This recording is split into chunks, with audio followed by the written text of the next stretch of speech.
Friends, welcome to our channel. Friends, आज हम देखेंगे बेटियां पिता की संपत्ति में कब हिस्सा मांग सकती है, कब नहीं। फ्रेंड्स, वीडियो अंत तक देखिए, लाइक कमेंट शेयर कीजिए और सब्सक्राइब करना न भूलिए।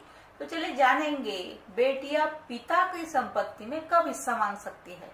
तो भारत में अगर मोटे तौर पर देखें तो संपत्ति दो प्रकार की होती है। एक वह संपत्ति होती है जो व्यक्ति ने स्वयं अर्जित की है, यानी सेल्फ एक्वायर्ड है, और दूसरी वह संपत्ति होती है जो किसी व्यक्ति की पैतृक संपत्ति है, यानी एंसेस्ट्रल प्रॉपर्टी है। अब कुछ संपत्ति पर बच्चों का कोई भी अधिकार नहीं होता। जब भी कोई व्यक्ति अपने जीवित रहते हुए स्वयं द्वारा अर्जित की गई संपत्ति के पक्ष में कोई फैसला ले लेता है, जैसे उसे दान देना है, बेचना है, या उसके संबंध में कोई हक त्याग कर देना है, या फिर कोई अन्य व्यवस्था करते हैं, तो तब कोई बेटा या बेटी किसी प्रकार का क्लेम अपने पिता की संपत्ति के बारे में नहीं कर सकते।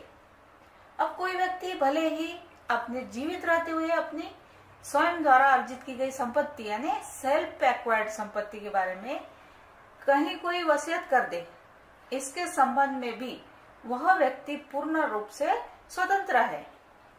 अब वह जिससे चाहे, जहां चाहे, खुद की इच्छा से वसीयत कर सकता है। हालांकि बच्चे ऐसी वसीयत को कोर्ट में चैलेंज कर सकते हैं और उस वसीयत के अवैध होने के बारे में आरोप लगा सकते हैं।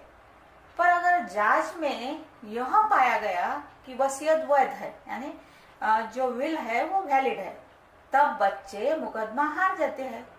अब कब है बेटियों को पिता की संपत्ति में अधिकार? जब एक पिता की स्वयं द्वारा यानी सेल्फ एक्वायर्ड अर्जित की गई संपत्ति है, तो उस संपत्ति में बेटी और बेटों को उनके मृत्यु के बाद ही अधिकार मिलता है। अगर किसी व्यक्ति ने कोई फैसला कर दिया है, ऐसी स्थिति में तो बेटा और बेटियों को अधिकार है ही नहीं। पर अगर कोई व्यक्ति बगैर फैसला किए उनकी मृत्यु हो जाती है, तब बेटे और बेटियों को अधिकार मिल जाता है। अब हिंदू उत्तराधिकार अधिनियम यानी हिंदू सक्सेशन एक्ट 1956 में बेटे और बेटी को बराबर यानी इक्वल अधिकारी माना है। एक प्रॉपर्टी में इक्वल अधिकार है दोनों को। अब कोई भी संपत्ति में जितना अधिकार बेटे को मिलता है उतना ही बेटी को मिलता है। बेटा यह पक्ष नहीं ले सकता है कि बेटी की शादी हो गई है, उसे उसकी पति की संपत्ति में अधिकार मिल गया है। यह बात कोई भी बात बेटा नहीं बोल सकता है। अब बेटी स्पष्ट रूप से पिता की अर्जित की संपत्ति में यानी पिता की सेल्फ एक्वायर्ड संपत्ति में दावा कर सकती है। अगर उनके पिता ने संपत्ति के बारे में कोई व्यवस्था नहीं की है तो, और उनकी मृत्यु हो जाती है तो, अब न्यायालय में यह साबित हो जाने पर कि संपत्ति उस व्यक्ति की स्वयं द्वारा यानी सेल्फ एक्वायर्ड संपत्ति थी, तब बेटी को बराबर का हिस्सा संपत्ति में दिया जाता है। इक्वल राइट है दोनों को, और ऐसी संपत्ति बेटी को उत्तराधिकार में मिली संपत्ति मानी जाती है। अब पैतृक संपत्ति के बारे में हम जानेंगे, जैसे कि एंसेस्ट्रल प्रॉपर्टी के बारे में। अब पैतृक संपत्ति पूर्वजों से चली आ रही संपत्ति है, यानी अपने दादाजी से, पिताजी के दादाजी से मिली पिताजी को और पिताजी से मिलने वाली है बच्चों को, ऐसी पैतृक संपत्ति। अब बेटियों का दूसरी जगह विवाह हो जाता है। अब ऐसे स्थिति में उनका अधिकार थोड़ा सा कम हो जाता है। अगर कोई रिश्ता बेटी की तरफ से है तब उसको अधिकार कम मिलते हैं, और एक समय बाद बेटियों की तरफ से रिश्ते के अधिकार तो पैतृक संपत्ति के मामले में लगभग समाप्त ही हो जाते हैं। अब इस मामले में कानून अत्यंत विशद है।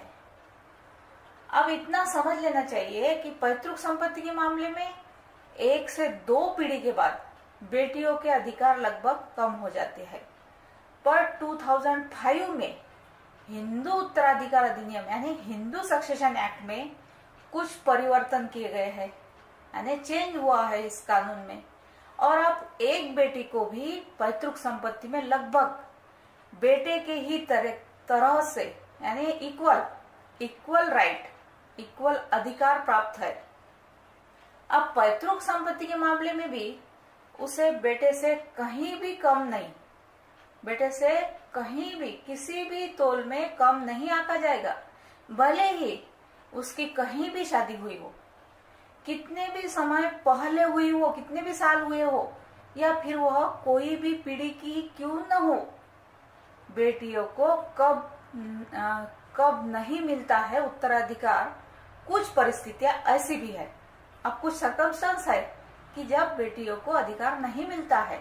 अब कब नहीं मिलता है, तो जब बेटियों को संपत्ति में उत्तराधिकार नहीं मिलता है, जैसे कि कोई बेटी अपने को उत्तराधिकार में मिले हक को त्याग कर देती है, यानी दूसरे को दे देती है, तब उसे संपत्ति में किसी प्रकार का अधिकार नहीं मिलता।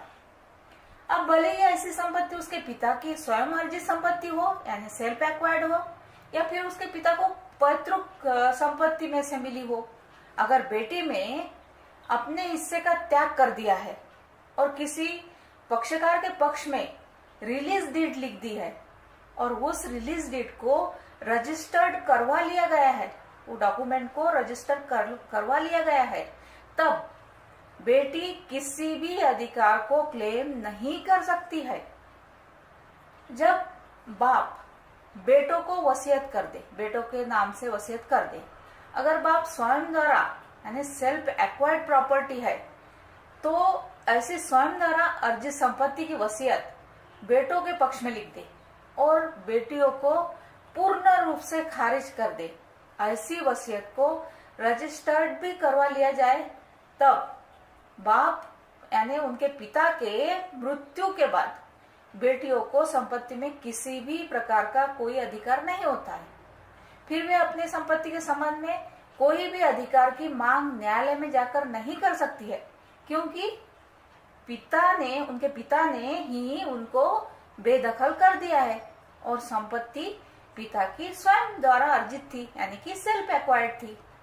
अब यहाँ पर यह विशेष रूप से ध्यान देना चाहिए कि पिता स्वयं द्वारा अर्जित संपत्ति के संबंध में तो बेटों के पक्ष में वसीयत कर सकते हैं, पर वह कोई भी वसीयत पैतृक संपत्ति के संबंध में नहीं कर सकते हैं, क्योंकि पैतृक संपत्ति उन्हें अपने पूर्वजों से मिली है। अब संपत्ति में उनके बेटी का भी अधिकार है, वह व्यक्ति अपनी बेटी को अधिकार से वंचित नहीं रख सकते। अब इन सब बातों के बाद कुछ ऐसी बातें समाज में चलती है, किसी व्यक्ति के कहीं विरोध के बाद भी शादी कर लेने पर संपत्ति में हिस्सा नहीं मिलता है। यह बात निराधार है। कोई व्यक्ति किसी व्यक्ति से शादी कर ले तो उसका संपत्ति में अधिकार इस बात से समाप्त नहीं हो जाता, क्योंकि कोई व्यक्ति कोई बुरा काम कर ले उससे भी उसका संपत्ति में अधिकार समाप्त नहीं हो जाता। सो फ्रेंड्स, यह थी महत्वपूर्ण जानकारी बेटी अपने पिता के संपत्ति में हिस्सा कब मांग सकती है, कब नहीं, इसके बारे में। Thank you.